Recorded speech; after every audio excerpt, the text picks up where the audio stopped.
Saudara-saudari sekalian, salam damai sejahtera dalam kasih Tuhan dan selamat berjumpa kembali dalam edisi renungan hari ini.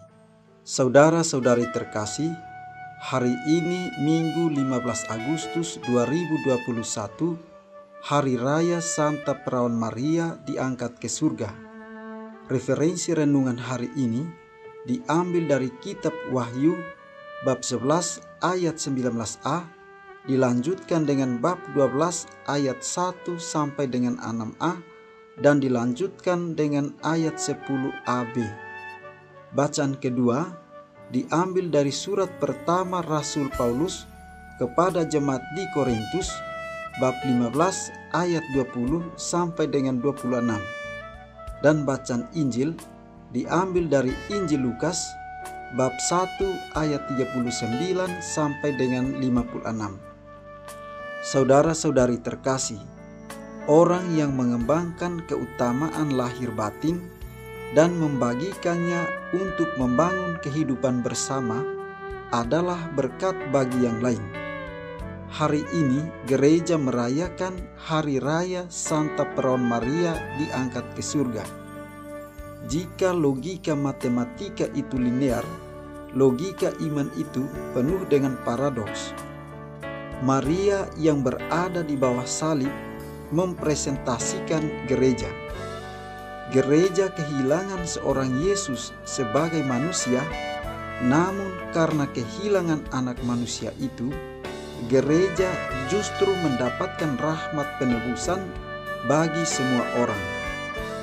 Karena menghampakan diri sampai terhina di salib, Yesus justru dipermuliakan oleh Allah melalui kebangkitan.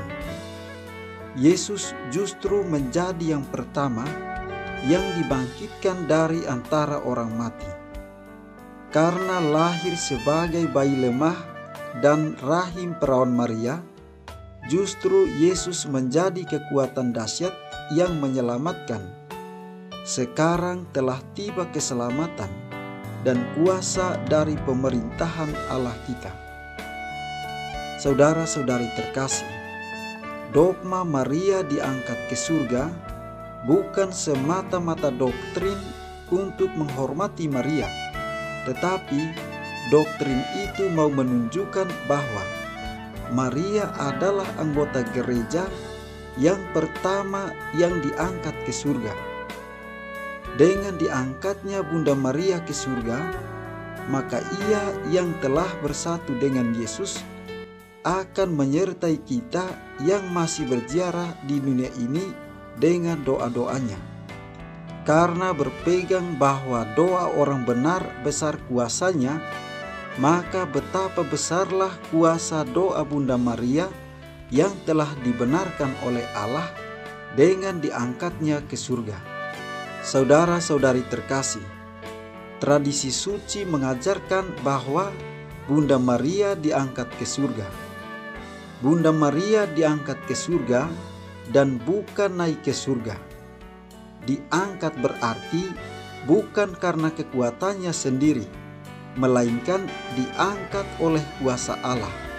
Sedangkan Yesus naik ke surga oleh kekuatannya sendiri.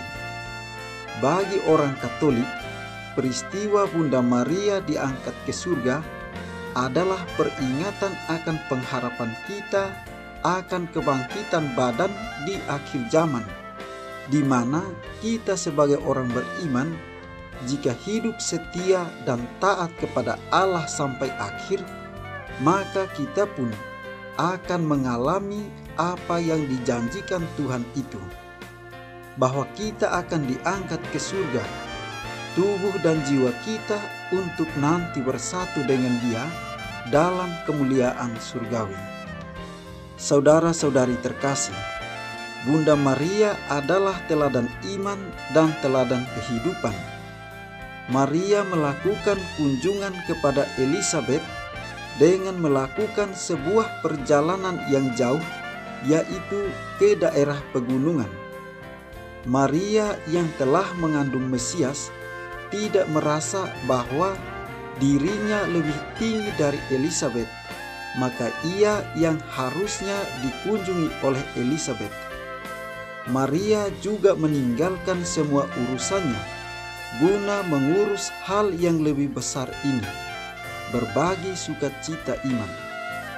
Pertemuan antara Maria dan Elizabeth sungguh-sungguh diliputi oleh suasana yang penuh dengan kebahagiaan iman.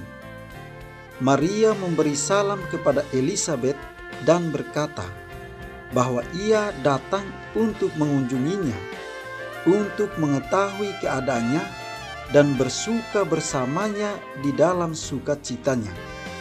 Saudara-saudari terkasih, Maria adalah perempuan perkasa justru karena ia taat pada perintah Allah.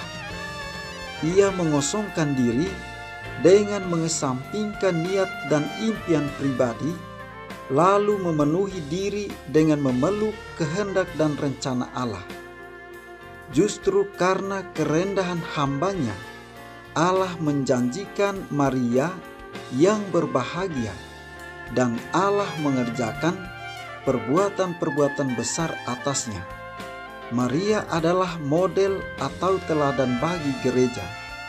Gereja dapat meneladani teladan Bunda Maria ini lewat pelayanan dan amal kepada orang-orang yang rendah dan orang-orang yang lapar. Jika gereja melakukan semuanya ini dengan taat dan setia, maka gereja akan ikut ditinggikan bersama Bunda Maria. Kiranya Tuhan memberkati kita.